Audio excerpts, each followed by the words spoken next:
Hola, bienvenidos al canal Eduard Print, donde hablamos sobre arte y diseño. En Instagram también lo puedes seguir a través de arte.ilustración.design. Lo que pasa es que en YouTube lo editamos y a veces te dejo algunos links para que sigas investigando y profundizando con otros videos en la parte de comentarios. Estoy ilustrando un antiquísimo libro que se llama Tao Te Ching, el de alguien llamado Lao Tse, un autor que para muchos historiadores es de dudosa existencia. Otros dicen que Lao Tse en realidad fueron varios autores que escribieron. Lo cierto es que este libro fue las bases de una doctrina, una filosofía, todo un derrotero místico y que le sirvió a los chinos durante siglos, ¿sí?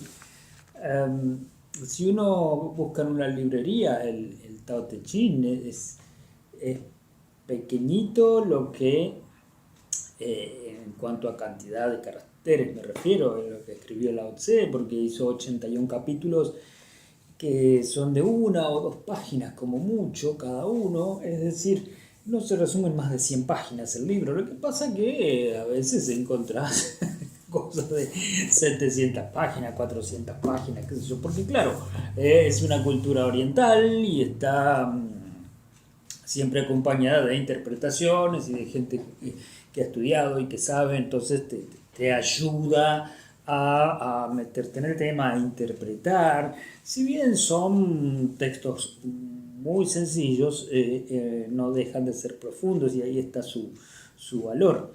Eh, el error sería tomarlos literalmente.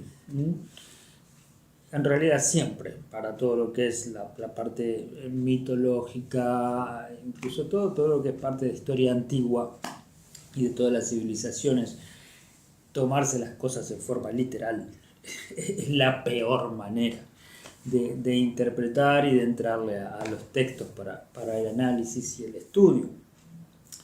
Eh, Te habrá pasado, ¿no? Que tus maestras y maestros en la escuela primaria y secundaria a veces te decían algo en forma así literal. Y yo sentía un poco que era como subestimar la inteligencia del alumno, lo creo hoy todavía, ¿no? Por ejemplo, qué mejor que las mentes de los jóvenes, de los chicos, de los adolescentes para entender e interpretar con mucho vuelo toda esa riqueza de los mitos griegos, por decirte algo, ¿no? Entonces, lo de la literalidad no, no funciona para estas cosas. Y lo digo porque chequeando previamente algunas ilustraciones, varias ilustraciones de otros libros ya editados del Tao Te Ching, eh, toman literalmente algunas cosas, aparecen objetos que en realidad no tienen que ver con la cosmogonía de esos mensajes simbólicos, ¿sí? Por eso la dificultad del desafío radica en eso, ¿no?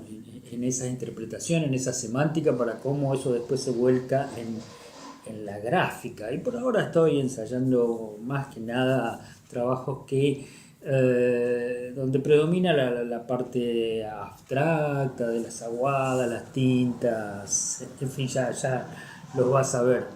Pero por eso digo, desde el lugar del ilustrador, el hecho de no ser obvio, ¿no? Como cuando si dice, qué sé yo, la mesa roja, no dibujar una mesa roja. A ver, ¿a qué refiere eso? Hay un montón de elementos que no significan exactamente lo literal, ¿no? Y en estos textos profundos, digamos, siempre están escondidas esas simbolizaciones. A mí me parece muy interesante la época esta de Lao Tse. En general, él vivió en la China, teóricamente, pero en realidad ese milenio, ¿no? Que va desde el 500 antes de Cristo hasta el 500 después de Cristo. Me parece algo riquísimo y tan extrañamente profundo por los personajes que ahí anduvieron. Vos te acordarás, por ejemplo, de Sun Tzu, ¿no? Que también anduvo en esta época. Sun Tzu, que eso sería el cargo que él tenía, el cargo militar en realidad, era Sun Wu, su nombre, el que escribió El arte de la guerra, que después en Occidente se lo ha tomado mucho para ejemplificar todas sus enseñanzas simbólicas sobre las estrategias bélicas. Digo, ejemplificarlo y trasladarlo a la vida cotidiana, al trabajo, al negocio, a las relaciones, en fin, eso es lo que hemos hecho. Pero este señor era también de esa época, nada menos que Siddhartha Gautama, ¿sí? Pero ya hablamos de la India, el Siddhartha que nació en Nepal, al que vos lo conocerás más por su otro nombre que adopta después, que quería decir el despierto, ¿sí? Que era nada menos que Buda, ¿sí? Buda, que se desarrolla su actividad, su doctrina, su proselitismo en toda la India. Y fíjate que ahí donde se repite una constante, que es donde yo voy hilando todas estas filosofías, que lo podría resumir así muy sintéticamente en lo que le llamamos el camino del héroe, ¿no? Porque, por ejemplo, Siddhartha tenía todo en el palacio, no tenía por qué salir, siempre se crió ahí adentro, hasta que un día dice, no, yo me voy, y hace todos las etapas del camino del héroe, que son 3, y en cada una de ellas hay un montón de estadios, y las repite, y después vos ves otros personajes de estos y de historias que están contadas a través de la literatura y que repiten siempre los mismos pasos. Y claro, a la vez son símbolos, ¿no? Fíjate que, por ejemplo, Siddhartha, que te decíamos que él llega a la iluminación máxima, ¿qué hace? Cuando llega ahí, decide volver, después de todo ese derrotero, él vuelve para contarle a los demás, transmitirle ese logro para que a alguien más pueda hacer lo que él hizo, lograr lo que él consiguió. ¿Sí? Es volver a ese mundo terrenal, ese mundo de los hombres. Bueno, Pitágoras también es de esa época, ¿no? Pero 500 después de Cristo, Mahoma, ¿no? El fundador del Islam, el que nace ahí en la Meca y desarrolla toda su actividad profética en Arabia Saudita. Del 500 antes de Cristo también te puedo hablar de Mitra, si bien es mucho más antiguo de Mitra, hay referencias en 2500 años antes de Cristo, pero desde el 500 en adelante, incluso ya entraba nuestra era actual, del año 0 hasta el siglo IV, ¿sí? Ahí es donde se produce la victoria, digamos, del cristianismo respecto de la idolatría de Mitra. Le estaba compitiendo Mitra a Jesucristo, la potestad de todo lo que vendría después, ¿no? Pero fíjate que Mitra nace un 24 de diciembre a la noche, amanecer del 25, y caen 3 reyes iluminados por una estrella que los guía, y ellos van a rendirle la pleitesía en homenaje, porque ya sabían que era un enviado de los dioses. Y eso después lo toma, obviamente, está más decir, el cristianismo con el tema de las Navidades, que en principio se festejaban el 6 de enero, incluso los ortodoxos todavía lo siguen festejando ese día. Entonces cambia, no solo está relacionado con el solsticio de invierno, sino con lo que venía de Mitra. Y de Mitra, fíjate, después hay 3 videos donde yo hablo justamente de los Reyes Magos. Lo vas a encontrar más fácil en el canal, en la lista de reproducción que dice Vigiano Ilustraciones. Y ahí te hablo de este sincretismo que te decía, de cómo se van juntando las civilizaciones, porque los mismos soldados romanos lo tomaron a Mitra como referente, porque representaba la lealtad en la guerra, ¿no? Entonces era un referente, incluso se creó el mitraísmo, que era una religión también, ¿no? Y con esto del camino del héroe que te decía, está siempre el tema de la derrota, la muerte, que eso se tapa, ¿no? Nuestra cultura se tapa.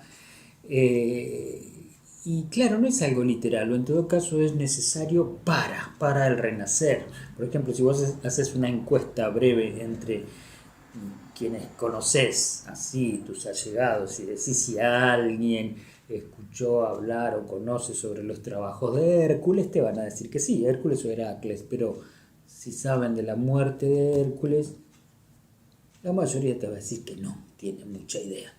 ¿Por qué? Porque se tapa eso, como muerte es sinónimo de fracaso.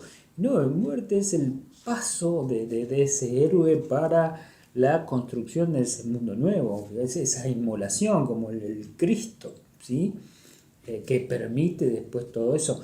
El diluvio, ¿sí? La muerte, la destrucción de todo un mundo. Bueno, ahí ya tiene que ver con lo escatológico. Escatos, no confunda las raíces, escatos que tiene que ver con materia fecal, así como lo usamos nosotros, no, escatos que quiere decir final, fin del mundo. ¿Sí? Eso se da en todas las mitologías, siempre hay un final para un renacer. El apocalipsis es la escatología. ¿Sí? Eh, Quiere decir revelación en realidad, apocalipsis, pues fíjate, porque ahí es donde los hombres se encuentran con los dioses, teóricamente con el dios, y, y bueno, por eso no es en sí mismo catastrófico, malo, todo es metafórico. Entonces así hay que tomarlo, y esas metáforas tienen símbolos que van a ser leídos a medida que uno se mete y compara y convive con esos símbolos, como ya te lo he dicho. Incluso empiezan a relacionarse en este sincretismo filosofías que nada que ver una con la otra, porque por ejemplo la cultura guaraní, en la que a vos también te enseñaron que los guaraníes eran los peores, los más analfabetos, porque no, eran nómades, no eran los diaguitas, ¿sí? Que eran descendientes del imperio incaico. No, estos... Lo que pasa es que los guaraníes habían honrado al habla, a la cultura de la voz, del transmitir oralmente a través de sus leyendas y sus mitos la historia, así como todos los aborígenes del norte de América, ¿no? Del oeste norteamericano. Entonces tenían un dios que estaba simbolizado con un árbol, ¿sí? El árbol. Pues la selva era su hábitat, era su Edén. Y de pronto después viene un diluvio. ¿Y qué sucede? Este dios se recrea, se reconstruye a sí mismo y renace después del diluvio y crea otros hombres, o sea, otra humanidad nueva. Pero estos nuevos hombres entienden que son lo más bajo de esta estructura entre héroes, dioses y humanos, y lo mínimo que tienen que hacer es congraciarse con el hábitat donde está ese dios, que era nada menos que un árbol. Por lo tanto, ahí está ese amor por la naturaleza, y decían, bueno, que la naturaleza, la selva, era su casa, era su hábitat, era su medio, y ellos eran parte de eso. Es decir, es nada ni más ni menos que lo que hoy le llamamos ecosistema. Así de simple. Entonces, vos fíjate, aparece un diluvio, aparece un dios que muere, resucita, y todos los estratos del camino del héroe, y etcétera, etcétera. Historias que se van repitiendo, se van enriqueciendo y se van reconstruyendo, en fin, de acuerdo a los distintos contextos sociotemporales. Dentro de todo este marco está esta interpretación acerca de lo que expresa el Tao Te Ching de este señor Lao Tse, si es que existió, o vaya a saber quiénes escribieron esto. Bueno, en eso estamos, y ya vas a ver las ilustraciones, que vos sabés que lo voy subiendo también en la página también de Facebook, donde ahí voy subiendo todo lo que es literatura fantástica, tanto de lo que escribo como de lo que ilustro.